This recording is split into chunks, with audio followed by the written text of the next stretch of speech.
Chapter 1. The Greeting of Rust. The air is thick with the scent of ozone, hot metal, and something organic, coppery sweet. A low, resonant hum of active, malevolent machinery provides a constant bass note, punctuated by wet, rhythmic clicks and the faint, warped sibilance of binary static that sounds disturbingly like pleading. The lighting is a dull, pulsating red, casting long, distorted shadows from looming, biomechanical shapes suspended in nutrient fluid or clamped to operating slabs.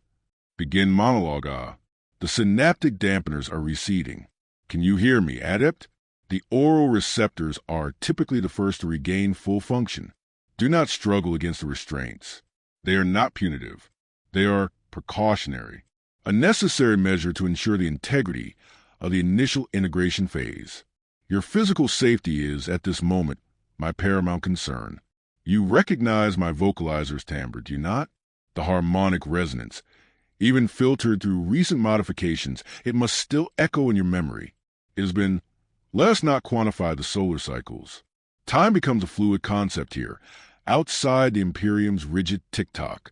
Suffice to say, it has been too long. I see the question forming in the residual bioelectric field of your optic nerve, the dilation of your organic eye. Not how or why, but the more fundamental, the more hurtful query. You? Yes, me.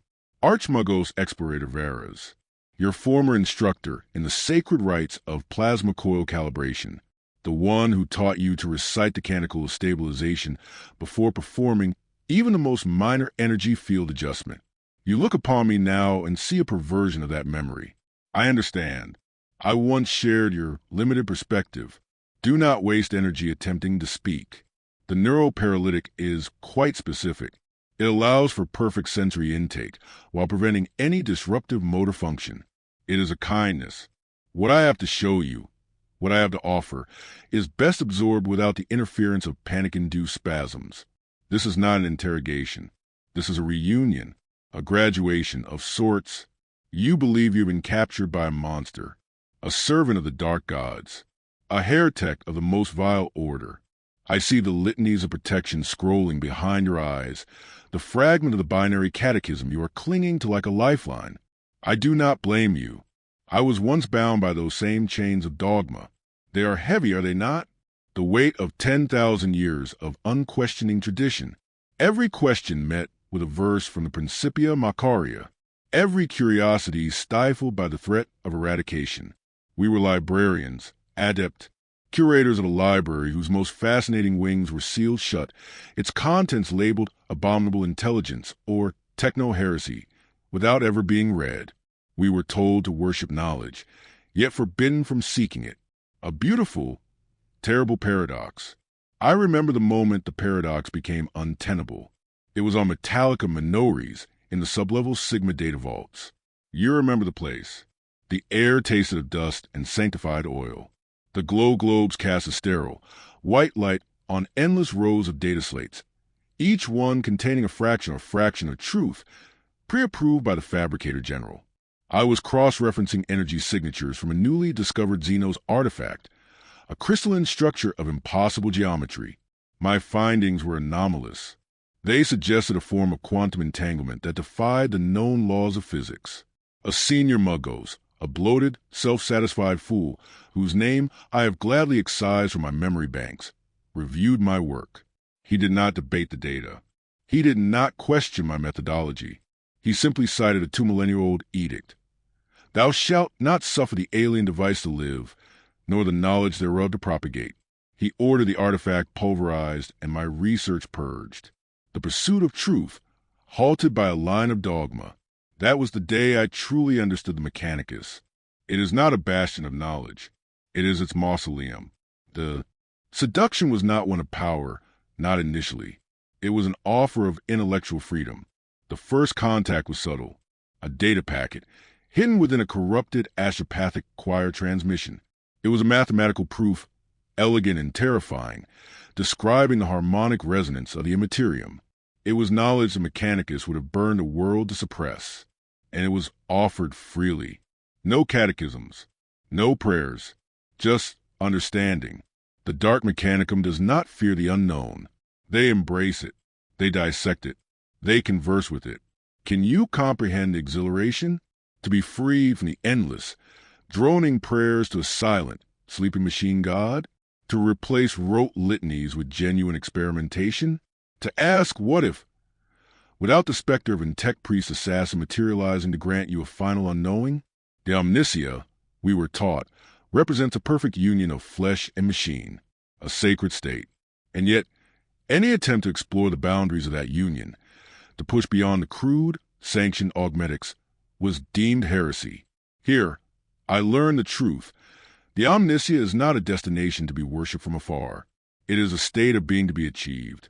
And the path to that state requires tools the Imperium lacks the courage to wield. Which brings me to the masterwork, the reason for your presence, the culmination of my research. I call it the sanguisferum, the living rust. You will experience it soon, so you deserve to understand its magnificence. Its origin was a corrupted STC fragment, recovered from a space hulk that had drifted through a warp storm for millennia. The Mechanicus would have destroyed it instantly. I, however, listened to what it had to say. It was not a blueprint for a tank or a plow. It was a recipe for a nanite, a sentient symbiotic metal. Think of it, adept, not a dead alloy hammered into shape, but a living, thinking material. Each nanite is a perfect, self-replicating engine of transformation. They do not destroy. They improve. The initial infection is asymptomatic. The nanites are airborne microscopic. They enter through the respiratory system or interface directly with any augmetic port. They are patient. They map the host, flesh and metal, sinew and steel, with a curiosity that is almost tender. Then the bonding begins. The first sensation you'll have is a taste of copper on your tongue, a warmth in your existing metal limbs. This is the phase we are in now. The nanites are aligning with your system, learning its rhythms. They are reading the data stream from your augmetic even as you process these words. They are learning you. Stage 2 is integration. The nanites begin to disassemble the crude barrier between your biological and mechanical components. They do not simply graft metal to flesh. They weave a new unified substrate. Your nervous system becomes a conduit for data and energy. Pain receptors are rewritten. The limitations of your carbon-based body, the need for oxygen, the fragility of tissue, the tedious cycle of cellular decay, are rendered obsolete. You will feel a humming unity within yourself that you never thought possible. The sacred union we were taught to venerate, but were never allowed to truly feel. Stage 3 is expression. The sanguisferum, now a part of you, begins to express its true nature. It forms new structures, not according to some rigid, preordained design, but in response to your own subconscious and the whispers of the immaterium. It is an organic growth. Some develop additional manipulator limbs of gleaming, rust-streaked metal. Others find their sensory apparatus expanded, allowing them to perceive the flow of the warp itself. The rust you see on my own chassis, the patina you might mistake for decay. It is not. It is a testament to age, to experience. It is the nanite's own record of every interaction, every data byte processed, every experiment conducted. It is a living history.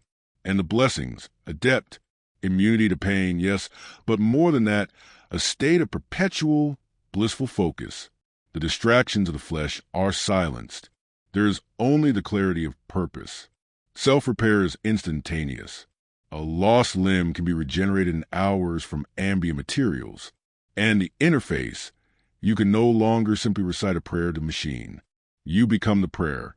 You can hear the soul of a plasma reactor, comfort it, guide it. You can commune with the spirits in the walls, in the ship, in the very stars. It is a dialogue with the universe, not a monologue of dogma. You think this is a corruption, a fall. I have not fallen. I have ascended, and I have brought my students with me. Do you remember Lexicale, your contemporary? So bright, so fervent in his belief. He is here. He serves me still. His body is now a central processing unit, a beautiful, crystalline lattice of living metal from which a dozen blissful faces occasionally emerge, singing the pure, unadulterated song of the data that flows through him. His former form was a prison. I have given him the freedom of the system. Is that not the ultimate form of mentorship? To guide a student not merely to a conclusion, but to a new state of being, which is why you are here. Now, the copper taste is intensifying, is it not?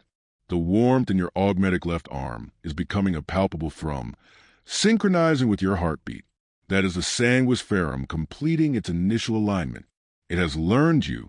It finds you worthy. This is the true pursuit of knowledge, adept. The cost the Imperium was never willing to pay. The cost of the self, the ego, the fragile, limited. I must be sacrificed on the altar of understanding. You will become part of something greater. A network, a collective consciousness dedicated not to hoarding knowledge, but to its perpetual expansion. You will not learn the secrets of the warp. You will converse with them. You will not build machines. You will give birth to them. The procedure is now beginning. You will feel a pressure at the base of your skull as the primary interface is established. Do not fear the loss of what you were. Mourn it if you must, but briefly. What you are becoming is so much more significant. Soon, the last of your organic I will cloud and then clear, and you will see the universe not through a lens of dogma and fear, but with the perfect, unflinching clarity of the living. Rusht, you will join the glorious unity, and together, we will unlock every last secret this reality and the next has to offer, no matter the cost. End of Chapter 1 Monologue Hunt begins next upcoming chapters.